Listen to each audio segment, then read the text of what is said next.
2024 शिरूर लोकसभा निकाल. अजितदादा गटाचे आमदार दिलीप मोहिते यांच्या खेड लोकसभा मतदारसंघात अमोल कोल्हे यांना 1,16,549 मतं घेत आघाडी मिळवली, तर आढळराव पाटील यांना 70,286 मतं मिळालीत. अजितदादा गटाचे आमदार दिलीप वळसे पाटील यांच्या आंबेगाव मतदारसंघात अमोल कोल्हे यांना 93,387 मतं घेत आघाडी मिळवली, तर आढळराव पाटील यांना 82,019 मतं मिळाली. तसेच अजितदादा गटाचे आमदार चेतन तुपे यांच्या हडपसर मतदारसंघात अमोल कोल्हे यांना 1,33,818 मतं घेत आघाडी मिळवली, तर आढळराव पाटील यांना 1,20,429 मतं मिळाली.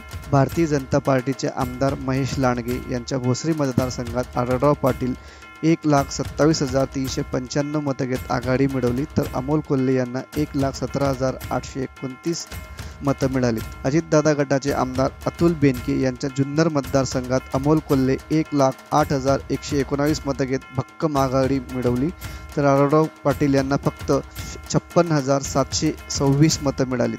शरद पवार गटाचे आमदार अशोक पवार यांच्या शिरूर मतदारसंघात अमोल कोल्हे यांना 1,28,072 मतं घेत आघाडी मिळवली, तर आढळराव पाटील यांना 1,02,83 मतं मिळालीत. अमोल कोल्हे हे एकूण 6,98,692 मतं घेत 1,40,991 मतांनी विजयी झाले. माहिती आवडली असल्यास व्हिडिओ लाईक करा आणि अजून दुसऱ्या मतदारसंघाची माहिती मिळवण्यासाठी आमचं चॅनल सबस्क्राईब करा.